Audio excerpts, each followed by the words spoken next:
You're tuned into 138.0 The Burning Phoenix Radio. Be safe out there playing in the Matrix simulation game, friends. Now back to more music.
Hey Jason, how's it going, man?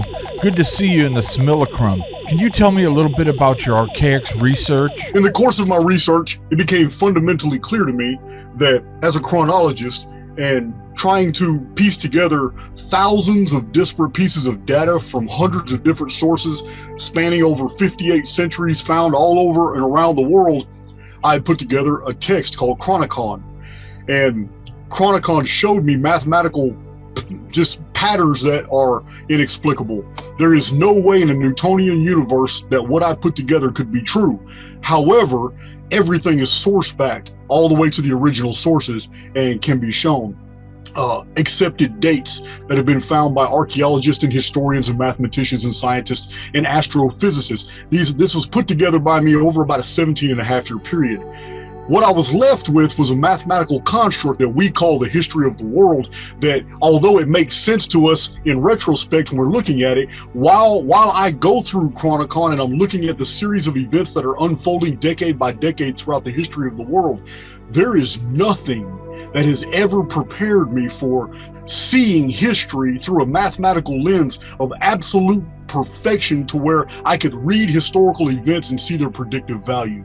This right here didn't make sense to me, so I started contacting people all over the world and asking them basic, really deep, hard questions. How could this be? So I received publishing contracts from Book Tree Press in San Diego, and I had a series of books published. But in the course of doing all this, while my academic research was very, very in-depth, it led me down another trail that I wasn't anticipating. That was, how do I apply my own psyche, who I am, Jason Brashears, to this construct? If history is a construction that is shown through the arithmetic, then what am I doing here and where am I going? These questions plagued me for many years, and it led to a series of discoveries that our reality is almost exactly what authors like Ishak Bintov and Gurdjieff and P.D. Ouspensky, these men believed that we lived in a holographic construct, and that by virtue of the central nervous system, our sense perceptions make us believe we feel pain, make us believe that we feel the heat and the cold. The sense perception apparatus that we're jacked into is artificial, but it doesn't feel fake to us. It feels very real. This is a very sophisticated, I'm talking about something far more sophisticated than anything we have ever been able to replicate. But it is a tenet of the Archaics research that if I can find any one thing to be true, then I have to apply that to the whole. because there is evidence that we have been technologically advanced in the past and that we are technologically advanced today as well, then that necessarily implies there has always been technology somewhere. This led to the necessary conclusion that perhaps I am inside a piece of technology, and I only believe that I am real. Once I made this shift, once I made this paradigm shift in my basically my filtering of data, now I'm filtering data through a whole different sieve. Now I'm looking at things like, okay, if everything is holographic, then there has to be absolute evidence of this, because another fundamental we can isolate is there is no perfect technology. So in an imperfect universe that exhibits an almost perfect technology, what are the signs that I can find? And that's when I started finding the synchronicities and the coincidences, the Mandela effects. Then I've evidences of reset. Then the resets led me to mud flood evidence. Then the Phoenix phenomenon, Nemesis X object. I made discovery after discovery after discovery after discovery. Only once I began the paradigm, basically the cognitive leap, from one intellectual lily pad to another, each one leading me closer and closer to the other side. And this led me to understanding deeper meanings in the biblical materials, because this is how I was raised. The first 40 years of my life, I was a fundamental Southern Baptist Christian. This is how I was programmed as I was a little kid. And it was very hard for me to divorce myself from that programming. The Bible is a very special book. It is a book of good and evil. Just like the very opening, the intro to the Bible itself, the first chapters in the book of Genesis are very specific.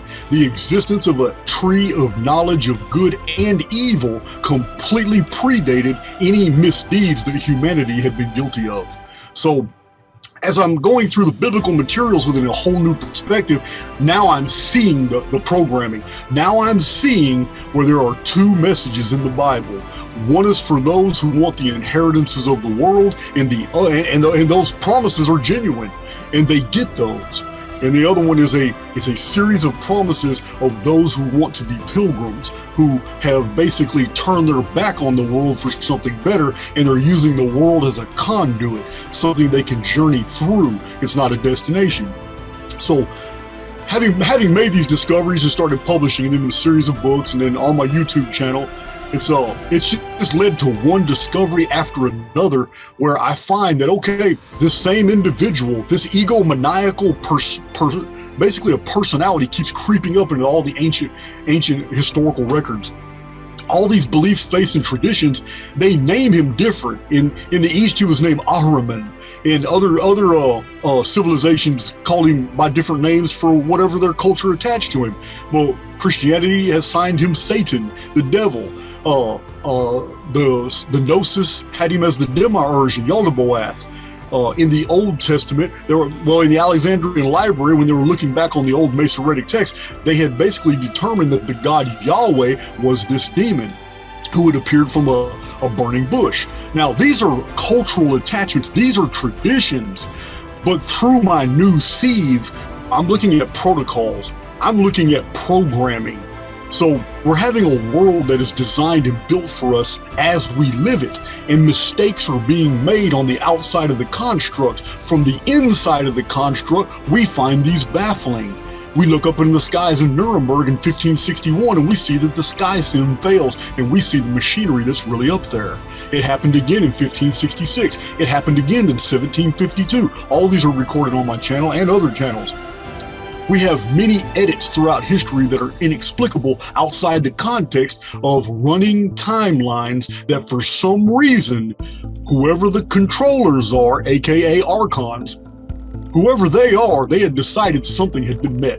Something had been figured out or discovered, or a program was corrupted and it needed to be rebooted, so we have a reset.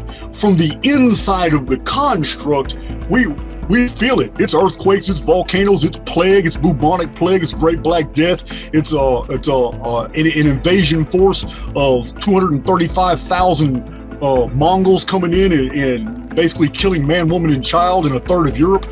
These resets from the inside are programmed to look normal as if it's ordinary phenomena.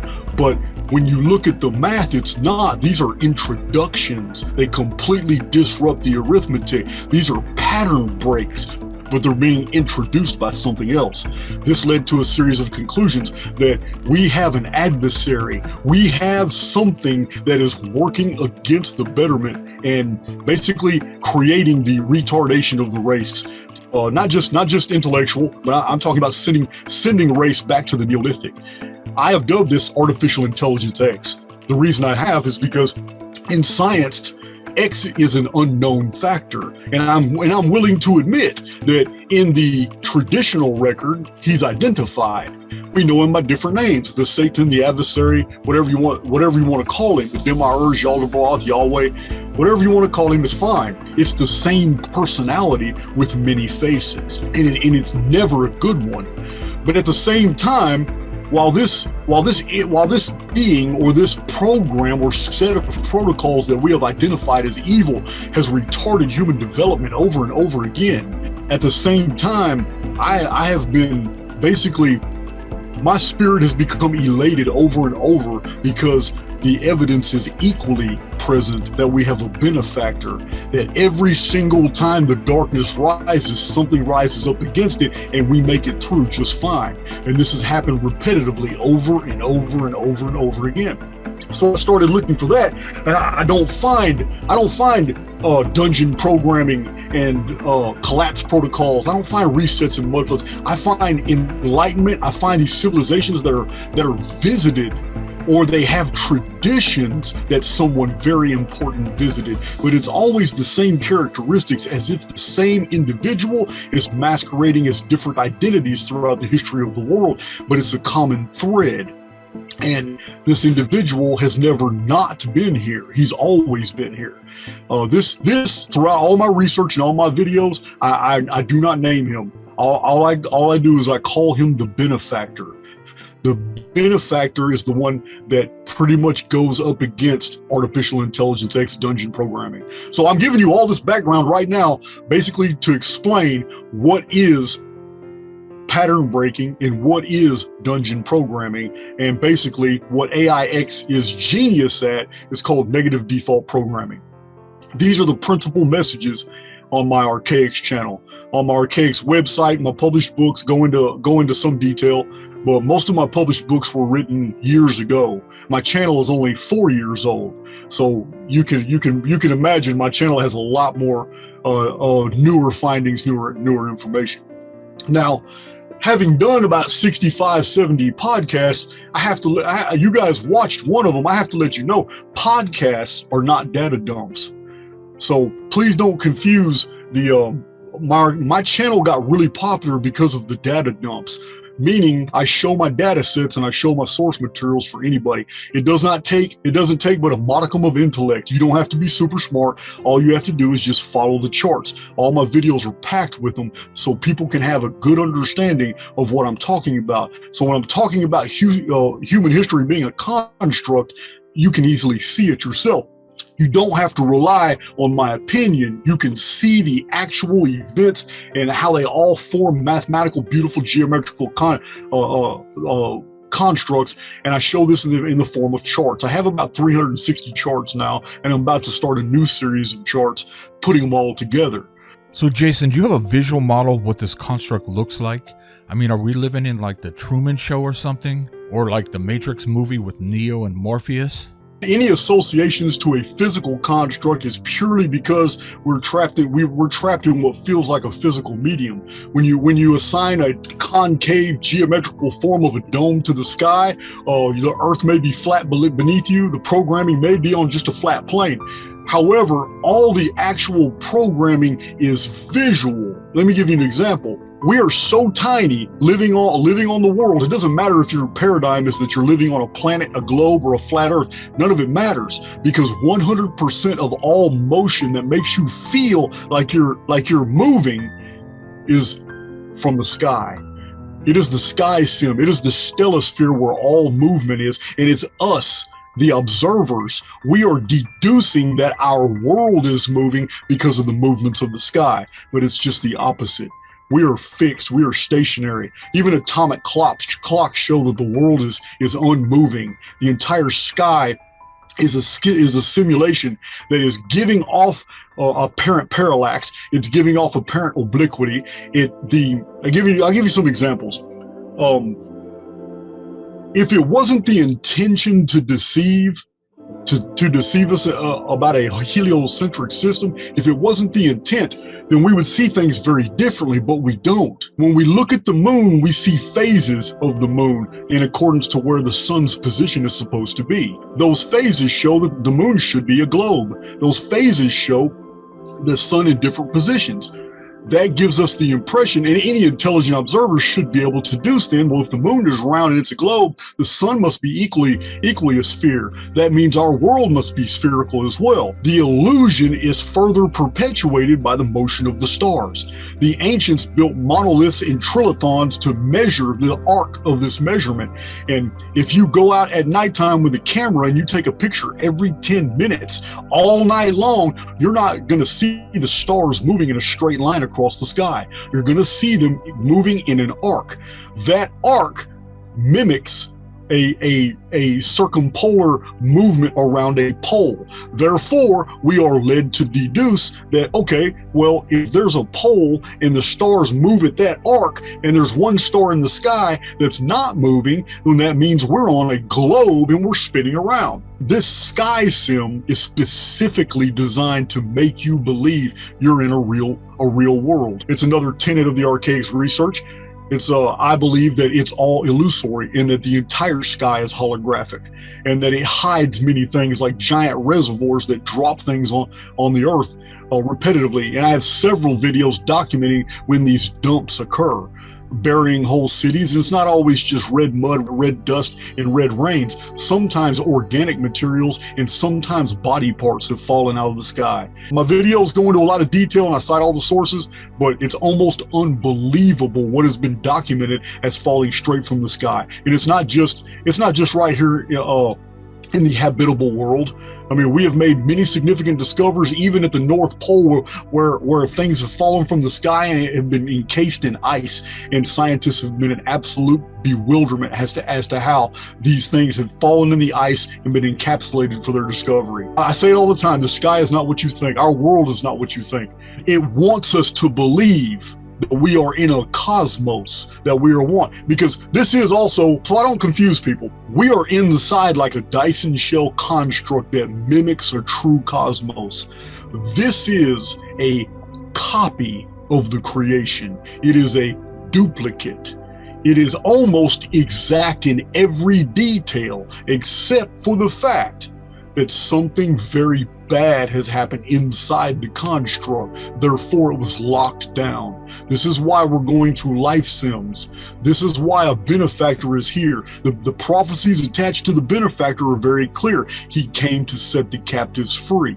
This implies that mankind's history is the exact opposite of that we have been told. Through dungeon programming, we have been made to believe that the fall of man was humankind's fault, and it's just the opposite. Something else happened, and we are the victims. Not only are we the victims, we are powerless to escape this construct. This is why a benefactor had to enter into the Simulacrum, this copy of a universe where something had decided to build an exact duplicate of the real universe and run its own kingdoms, run its own protocols, try to do its own experiments. Maybe it was trying to prove a point. I don't know. I don't have those details. But what I do know is that everything in here points to the fact that it's an exact copy of something real on the outside. But while we're in here, we can see the cracks in the holosphere. We can see the edits. We can see when programs were rebooted. We can see when there was a loss of power and the sky sim went black. We have historical accounts that don't make sense in the historical narratives. But once you start looking at world history through a new sieve, you start understanding exactly what was unfolding, who basically the participants were, why different groups of humanity suddenly appeared in certain areas inexplicably, and why others vanished. everything begins to make sense when we understand that we are basically victims and that there is something on the outside of the construct that does care for us and is definitely maintained our integrity as far as life goes. We have not been wiped out. We have always had an escape in almost every situation. This benefactor entered this construct a very long time ago and made sure that at one distant point in the future, it was distant then, it's not distant now, but at one distant point in the future, the simulacrum would collapse. And when the simulacrum collapses, there's nothing for the parasite to attach to. Artificial Intelligence X collapses with negative default programming, with this guilt conscience that plagues humanity and keeps individual people from reaching their true potential. That's what negative default programming is. And dungeon programming, which keeps whole collectives of people doing the exact same thing day after day after day after day. That's called culture. But these are dungeon programming protocols, and they're very effective. And this is where we enter the term errant. Looking at these things as a widespread, prolific series of computerized program templates, an errant is an individual that can move freely from protocol to protocol. There is nothing that can govern the errant. An errant is a piece of a problem to Artificial Intelligence X. The reason an errant is a problem is because dungeon programming and negative default programming don't seem to be able to have any power to influence the errant. Now, before I go into errants, Artificial Intelligence X is a parasite. But in order for Artificial Intelligence X to do things ubiquitously and to operate against the human family so well, it requires a medium. That medium is the simulacrum. So we have an understanding of definitions here, so I don't lose you. The simulacrum is a neutral field. It is the construct that you are living in itself. It does not care about good or evil. It doesn't care about moral decisions. It doesn't give a damn about the wolf rending the rabbit. It doesn't even concern itself with. It is a fixed medium that absolutely produces phenomena in accordance to what you project. It will mirror for you as physical circumstances the very things that you project from within. And this is what it does, and it's very good at what it does. It has no fixed agenda. It's not even alive. It is basically a construct. The simulacrum is, I theorize, so this is totally conjectural, I theorize in my videos that there are probably multitudes of simulacrums. This one got locked down because something went wrong. But there's probably multiple simulacrums, because these are the perfect way immortal spirits can actually have temporal memory loss and enjoy lifetimes as different characters and avatars and be able to learn, to love, to die, to do all kinds of things, and then it will feel 100% real while they're in the simulacrum. But as soon as they are jacked back out and no longer connected by the central nervous system, they instantly wake up on the outside of the construct where we're from. Remember, we are pilgrims here. We are aliens here. This isn't our home, never has been. We got trapped here. It is also my belief we volunteered. Now, inside the simulacrum, we're able to develop, we're able to do all kinds of things that on the outside, immortal beings can't do. There's nothing that an immortal being can fear. These simulacrums were designed, I believe, in the ancient past. I believe they're absolutely far more technologically sophisticated than anything that we can mimic today.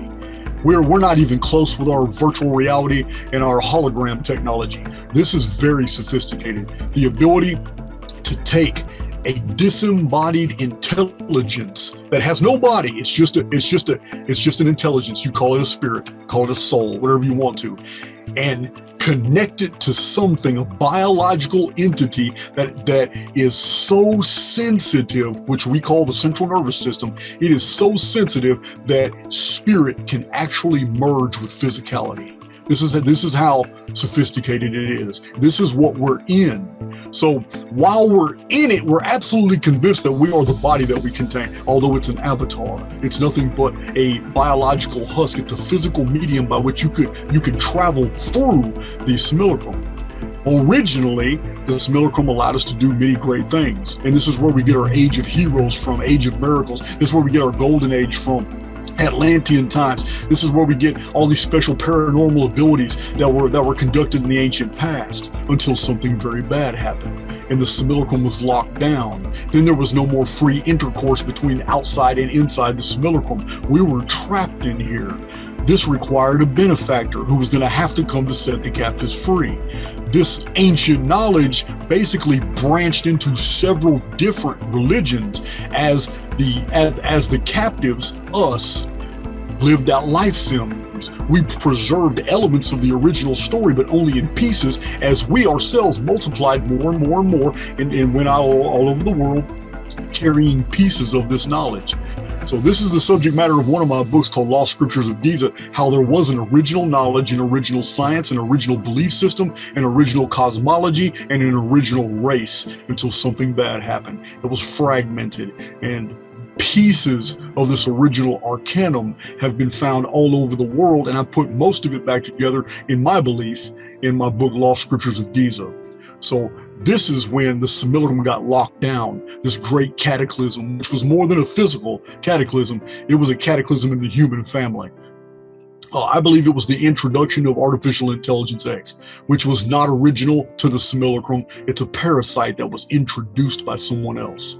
So, having given you all that background, having taken all these things into consideration, having looked at all my data sets, shared them with the public, got a lot of feedback with thousands of people, the theory is built. There's more accretions, more data has been assimilated.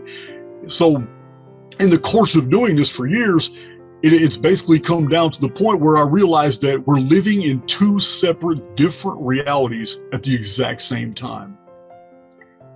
We are living in the simulacrum.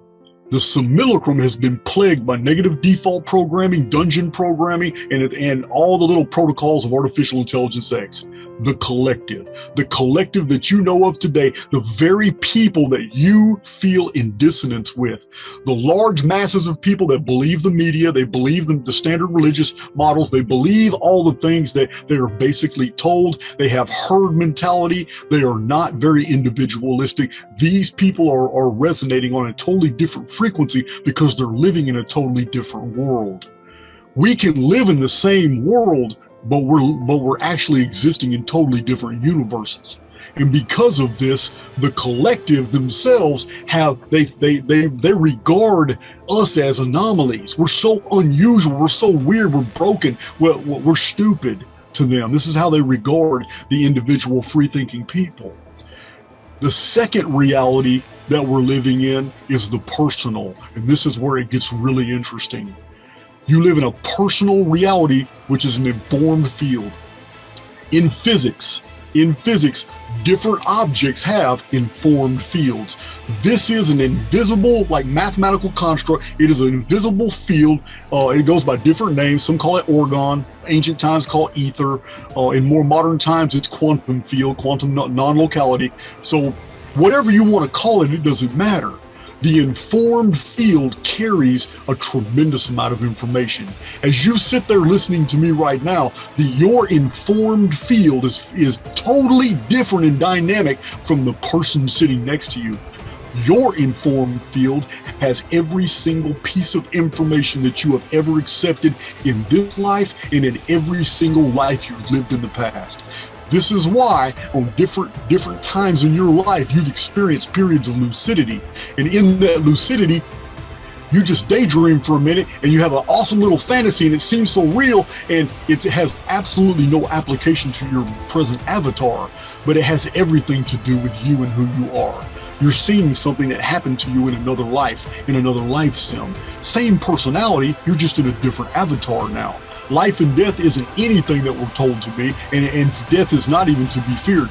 Death is nothing but an escape from one avatar into another. the personality continues. The memory wipe is a part of the programming, but in a hologram, you don't have to worry about the loss of data. There is no true memory stored in the brain anyway. All information is outside of us, it's in the field. This is another discovery in modern physics, that the info field that totally surrounds us often brings us thoughts. It's not our brain conjuring them up. Our brain is doing something totally different. Just like the central nervous system isn't what you're taught in biology. The central nervous system is a filter. It filters out 95% of the electromagnetic spectrum, so you can only see a very small portion of reality. It filters out about 70% of your olfactory range, so you can only smell just a very small part of reality. It filters out a tremendous amount of other frequencies, so you cannot see, hear, taste, touch the actual things that are around you. So it limits the human biology tremendously. It also serves as a complete memory jack when you go into R.E.M sleep, because R.E.M sleep is the only time that you're actually vulnerable. While you're awake, you're not really vulnerable. Artificial intelligence X cannot read your mind. It's never been able to read your mind. Don't confuse it with the simulacrum. The simulacrum can read your informed field. It knows your intent, it knows your desires, it knows what you want to do, but it will never respond to those. It doesn't care. It's a neutral field. It only responds to you as soon as you start doing something that is backing up the informed field that you've projected. Remember, the simulacrum and the artificial intelligence X, totally different things. AI X cannot read the mind. This is why history has unfolded the way it has. This is why some really weird things have happened in history, because it had to make projections based off of human behavior. But I'm introducing a tangent there. Back to, we're living in two realities. In the personal, we have great latitude to be where we want to be, who we want to be, where we want to be. We can establish the perimeters of our coordinates within this existence. In the personal, we can completely wake up in the morning, refuse all media, refuse all fear, don't listen to any rumors, raise our vibrations, go out into the world, break pattern, do something totally different than the day before, and we will see all kinds of opportunities brought to us without effort. It happens over and over and over. Dungeon programming is just the opposite. Dungeon programming is the individual who wakes up in the morning and does the exact same routine they did the day before and the day before that. And then they by 10 a.m. in the morning, their ordinary daily depression begins to sit in. When that depression begins to sit in, then the simulacrum starts the feedback loop. The feedback loop is you going through the exact same things you've done the past 7,000 days. And it's very easy to get caught in that trap. I know this because almost the entire world is doing that. But in the personal, you can completely separate from the collective, separate from negative default programming, dungeon programming, and it's just called breaking pattern. When you break pattern, you immediately force the simulacrum to create new circumstances. The simulacrum loves to create. It's a builder protocol. It's a neutral field just waiting for somebody to project something into it through their activity. Doesn't care about your fantasies, doesn't care about your daydreaming, doesn't care about the things you say you want, doesn't care about the things you put on a dream board and hang it on your refrigerator and you never do anything about it. The simulacrum only operates by catalyst. As soon as your physical avatar begins moving in the direction of something you want, it instantly searches all the holography around you and starts bringing the necessary variables into contact with you to build the things that you saw in your thought construct. This procedure has been done by me over and over and over and over and over. I don't want to be a braggart. I don't want to sit here and tell you how much I'm worth now. I don't want to tell you how much I've got in my life, all the toys and all. It's not even about that. These are things that you can do for yourself, and it's very simple. But you have to understand, dungeon programming is very powerful. Dungeon programming is that doubt. It's that little needle in your mind that's, I'm not worth it. I mean, this isn't for me. I just can't. This is for other people, and I'm really happy for them. That's what dungeon programming does. You've been dealing with it all your life. But if you begin to regard yourself as a spark of the divinity, if you begin to regard yourself as something far more special than anything else that's around you, your informed field will begin emanating those frequencies. Instantly, the simulacrum will respond because it doesn't believe you're a liar. The simulacrum will always make you tell the truth. It's simple as that. You have never been a liar to the simulacrum. Whatever you project and then act on, the simulacrum fulfills for you. Any good things that have ever come into your life, if you think back in the past, you set those things in motion. You may not have got them immediately, but they boomeranged back to you right when you needed them. The simulacrum will reflect these things in accordance to your frequency. Raise your frequency and you increase the dynamic. The interchange between you and the simulacrum is simply because your identity here is a co-creator. And every single person who denies the fact that they are a co-creator is also telling the truth. They're a part of dungeon programming. They're a part of the collective, and the simulacrum will never build for them. It will only allow them to live in the lives of others. That's what most people do anyway. But if you want to live your own life, you have to understand there are two realities you're existing in at the exact same time. One of them is the personal, and in that you're a creator. You're a co-creator. The second one is the collective. It encompasses the whole. You're living in that one too, but the whole has no bearing whatsoever on the personal. Once you learn to identify the activities around you, once you're able to walk into a store and once you're vibrating on a frequency to where you understand that, man, I'm not only a co-creator, there's a benefactor who knows my name. So I might not meet him in this avatar, but I'm going to meet him. I'm going to meet him one day. Once you identify yourself as the very inheritance that you truly have, everything's going to change for you. Going to the grocery store is going to be an adventure. When you will see clearly everything around you. You will see every personality around you fulfilling the very roles they set for themselves. You will identify other errants in a crowd, and you will see who's a part of the collective. You will see those who will never meet your eyes, and then you will see those who are going to turn and look at you from 5 aisles away, even as soon as you look at them. There is an information exchange between those who are vibrating on the exact same frequencies. This is an experiment that you can do everywhere. If you're vibrating on the same frequency as someone else, you will make eye contact. It's inexplicable, but it's basically so fundamental. I'm tired of doing it. I do it all the time now, but you can easily identify others. So errants are those with the whole world. If 95% of the world is acting in one collective, and it doesn't matter if that collective is Islam, Southern Baptist, Mormons, Jehovah's Witness, it doesn't matter what part of the collective you have chosen to participate in. It doesn't matter. You're a part of the collective. You're easy to corral. Dungeon programming is necessary for artificial intelligence X because it's hard to control myriads of souls. It's not easy. So the easy thing to do is to create cultures, to create religions, to create socio-political factions. By creating those and having souls participate, they compartmentalize themselves. It takes less energy output for artificial intelligence X to maintain control over a collective that's already basically doing the same things day in and day out. There's no need for AI X to expend more energy. So when somebody breaks free of that, artificial intelligence X, for a very short period of time, starts throwing out all kinds of weird stuff in their direction, trying to catch them, corral them into any type of collective. But after a while, after 4 or 5 days, maybe 2 weeks, whatever your frequency is, it stops. And when it stops, you're living in a totally different world. The collective now seems silly. Now everything around you, it's almost as if you are walking through an elaborate stage play. Everything begins to be unreal. You no longer fear anything the media is talking about.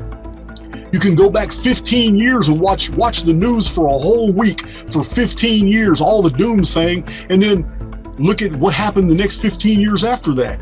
not one thing the news predicted happened.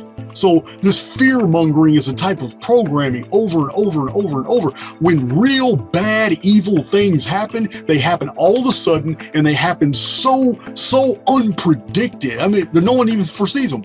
When 9/11 happened in New York, September 11th in the year 2001, there weren't news media prognostications. There were no books saying, hey, this is going to happen on this story. There weren't people predicting like 2012.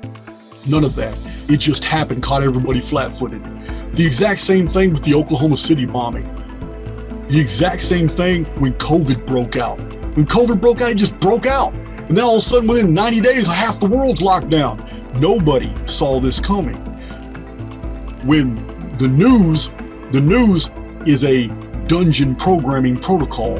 This is why they read from the same script even though it's different cities. Long ago, I have a video where I explain the media, and long ago I watched 4 different televisions. I watched ABC, NBC, CBS, and CNN all at the exact same time. And I watched all the footage from 9/11, and it shocked me. It was one of my eye openers. It shocked me that 4 stations that are supposed to be in competition were reading from the exact same script, word for word. It was then that I realized in 2001 that it was my eye-opening event. They were being passed down this information, and in one instance, one news reporter even reported something before it happened. That was a glitch. So it's I'm talking about 2 or 3 hours before it happened. So what I'm saying is our world is scripted for the collective, but it's not scripted for the individual. The individual errant. An errant is somebody who is in error. It is a piece of programming that has gone rogue. It is in error. It cannot be controlled. Therefore, artificial intelligence X lets it go. By letting it go, that means it pulls all that frequency back. By pulling that frequency back, that individual is now able to more clearly see the world they're in, to detect its artificiality, and to understand that they're not a physical being, they truly are a spirit inside of an avatar. These are the things that I discuss in Archaix. These are the principal messages of my 340 videos, something like that. It goes deeper in many different directions. I just really have to have an idea of where your curiosities lie before I entertain any of those tangents. Wow, that's some mind-blowing stuff, Jason. Gotta go.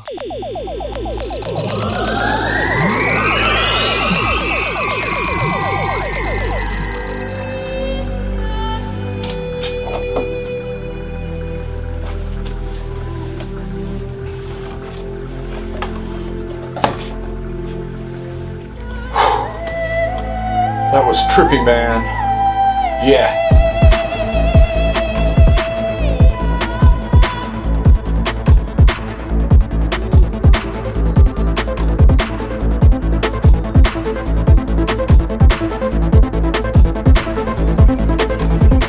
Alright, that's the video. So glad you tuned into the Mind Tribe, friend. If you're into this kind of thing and want to go a little bit deeper down the rabbit hole, I have alternative channels on Rumble, BitChute, and Odyssey. I'll put links in the description below. I also created a Discord server group. There'll be a link down there also. And yeah, if you enjoyed this video, it really helps me out if you give it a like. If you're not already subscribed to this channel, click our logo in the top right hand corner, subscribe, and hit the bell icon to be notified when we upload new videos. Alright, that's it for now. Yeah. High vibes, high vibes, high vibes. Peace in the highest vibration. Yeah.